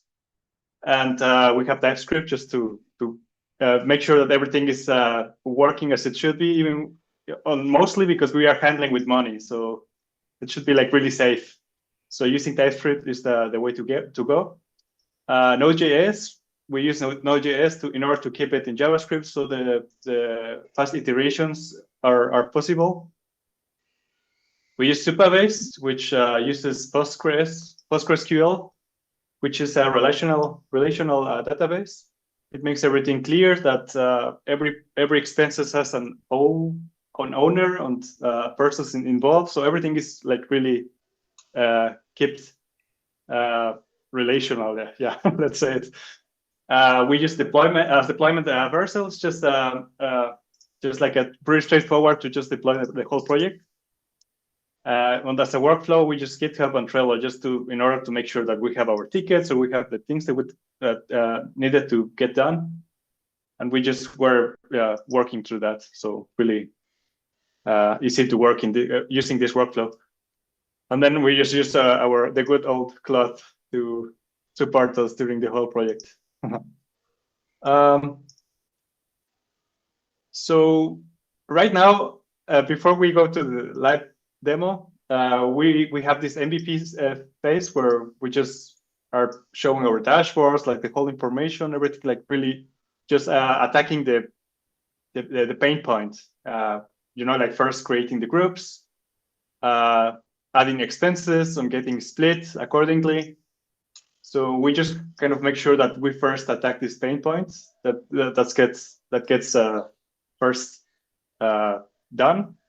Then we have a phase 2, which is gonna add some real-time notifications using WebSockets. We also want to integrate it with Stripe, which will allow to make the payments like directly within the app. Like we don't have to just register. We made a payment, but we can now do the payment directly, like within the app, as a phase 2. So phase 3, we want to add a little bit more of AI. Here we want to use a conversational chatbot in order to avoid maybe too many clicks in order to add an expense or create a group. You can just directly talk to the app and just ask it to create a group or to add an expense, or like making it a little bit more conversational instead of just clicking through the app and adding some information. We also want to add the functionality of just scanning a receipt, and it's going to be just scanned and recognized and be added automatically into the whole database on the whole group base. And then as a phase 4, we have advanced analytics, which is it's a way to help you understand where your expenses are being done the most. Like if you spent like this month more on a coffee, or maybe you are spending too much on drinks every Friday. So instead of just staying on being a splitting expenses app, we're just starting managing a little bit of the lifestyles. So it's just so that it's gonna be more. It's gonna become more than just a splitting expenses app. So how is it going, Hector? I think I can try again. Okay.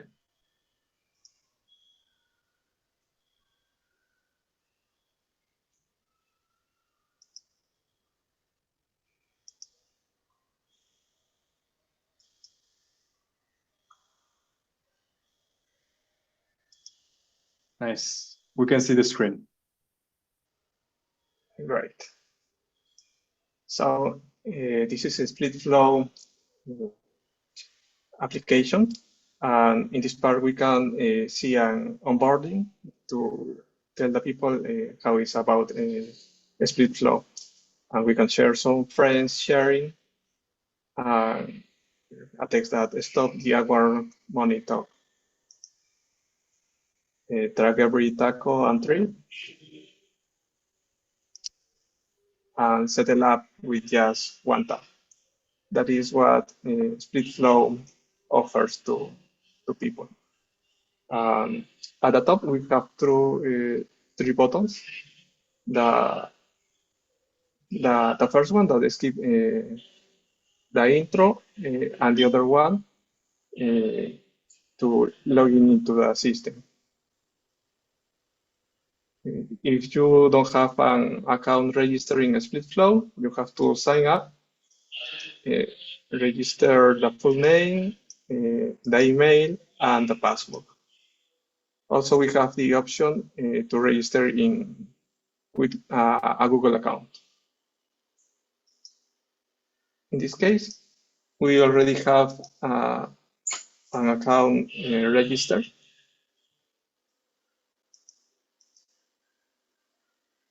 I will go into the system.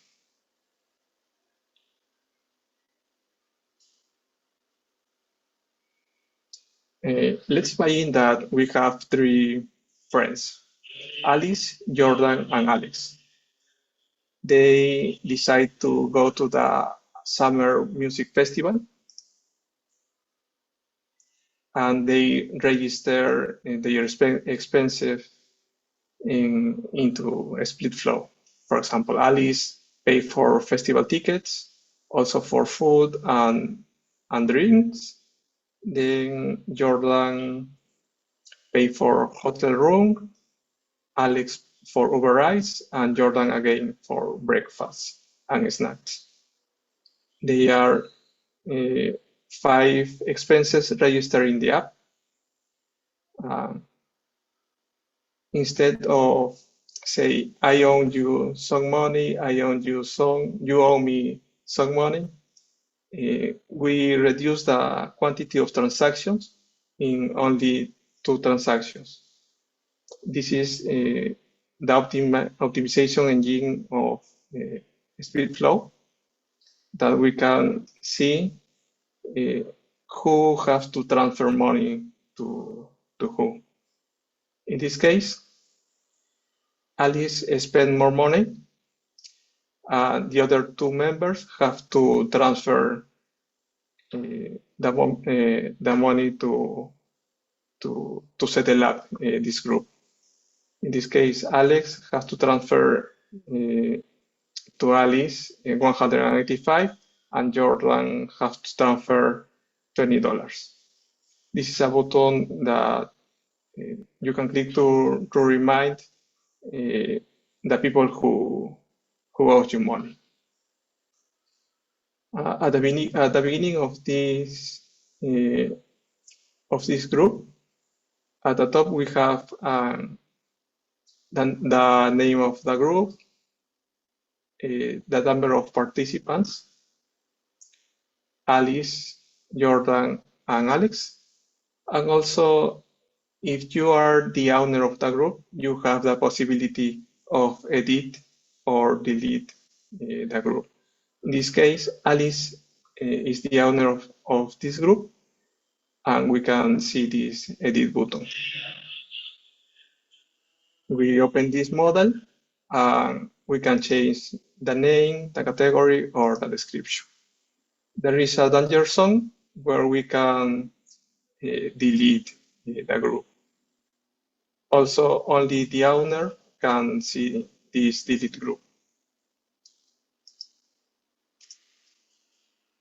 For example, I will change Summer Music Festival. I will put 1.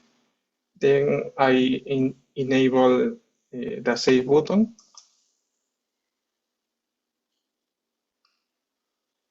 We wait seconds, and there is the updated name, Summer Music Festival 1. That is the way that SplitFlow works. Then in the dashboard, we can see the total balance of every groups that the user has, how many money are owed, how many money you owe, and also we can see the recent activity. In this part, we can see that the last transaction that we registered was from Jordan. He added a local transport, was paid by him.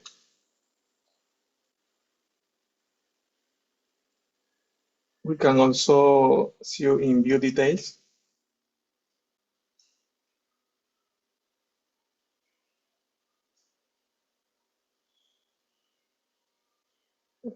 This is the balance, and you can choose if you want to see by group or by person. In this case, we can see all the groups that Alice is in and the status of the balance. Also, we have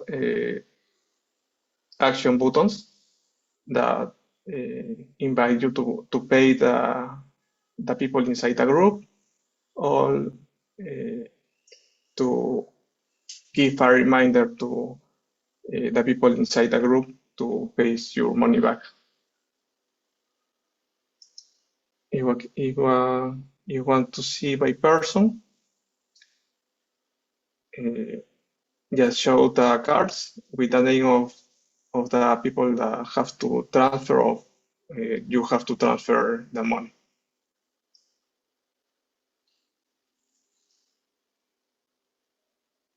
Something that I want to highlight in this project is that we use the real-time cache, that we don't have to wait the answer of the backend. if anything, if the information keeps the same, we can see in the front end instantly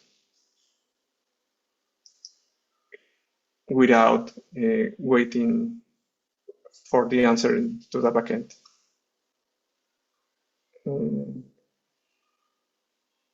In this part, we have all expenses.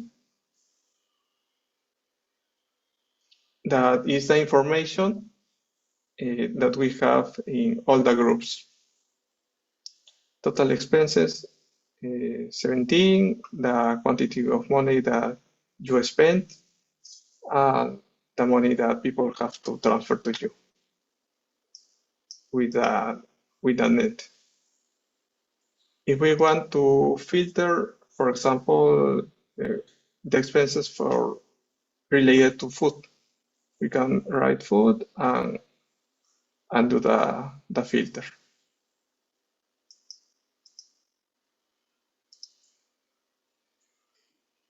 Also, these kind of filters about the groups. These are all the groups that we have. We can filter that and filter by status. View length, view all, and by categories. Travel, food, or entertainment, or accommodation.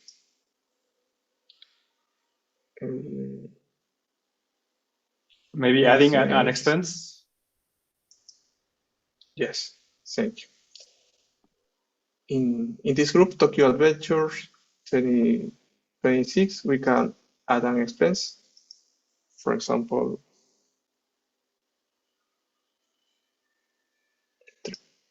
300 in taxi.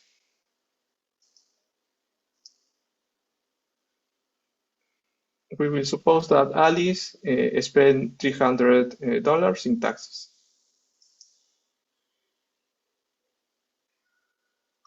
We wait just 1 second. It appears in this part. Alice paid $300 in taxi, and we split in 3 ways because we have 3 members. And the general content, it's updated. Now Alex have to pay this amount of money to Alice, and Jordan this $410. Also, one more thing is that you can edit the expenses that you create. Only the expenses that you create. The expenses from other members is not possible to edit. In this case, we just create the taxi expense. Then we can click and open the model and modify, for example, the quantity, 600.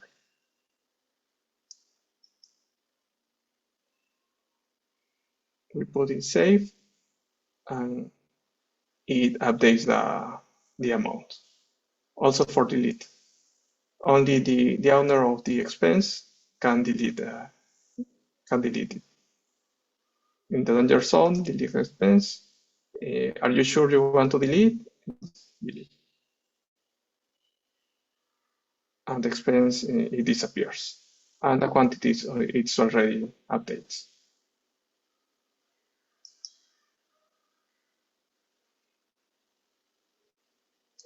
Well, that's all the presentation about SplitFlow. Thank you for your attention. If you have any questions.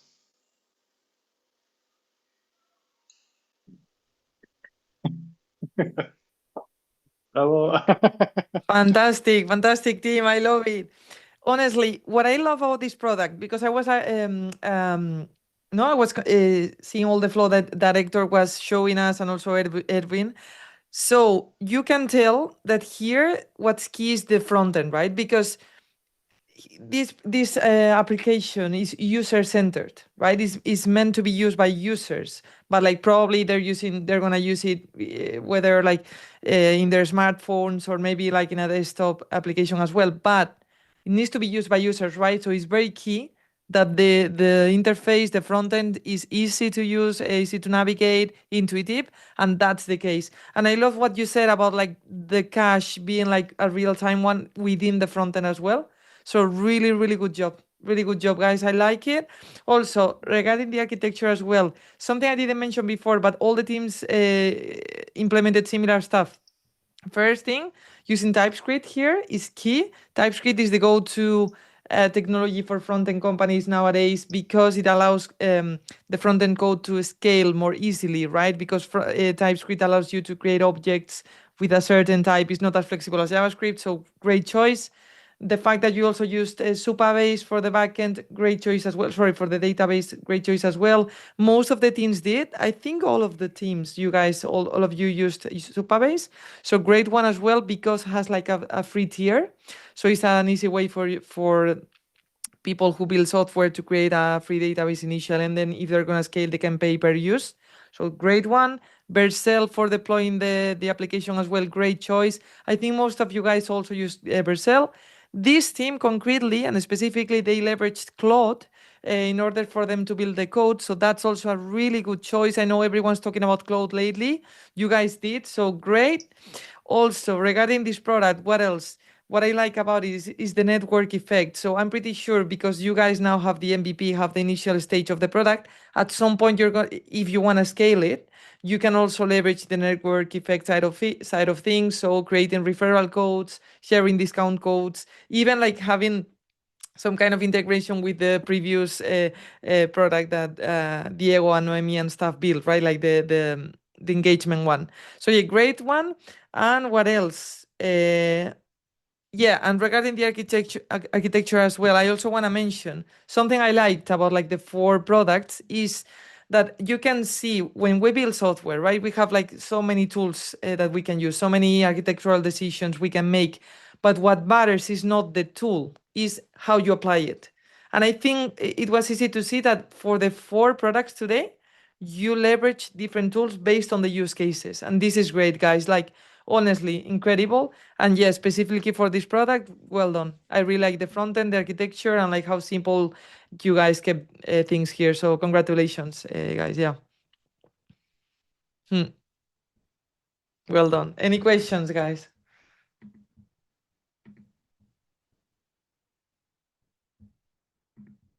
Thank you. Thank you for your work.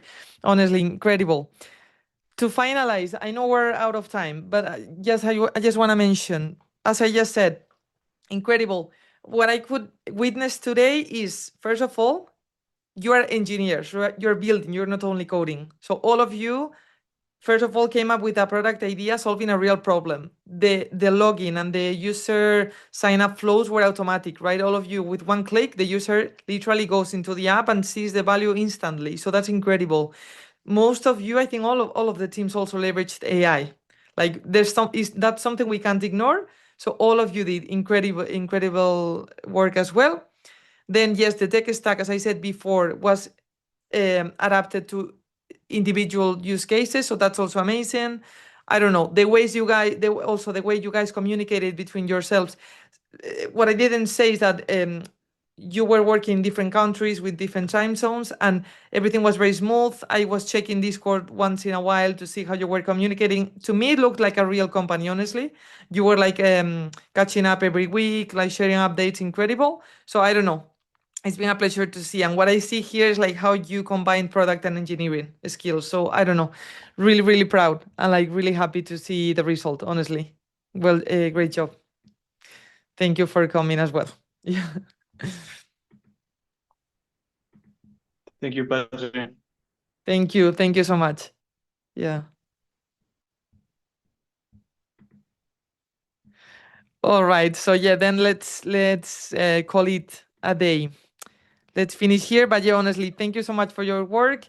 I'm definitely gonna share publicly what we did today for the upcoming weeks. So I'll be very annoying about it, but like because I really want to show what you guys built.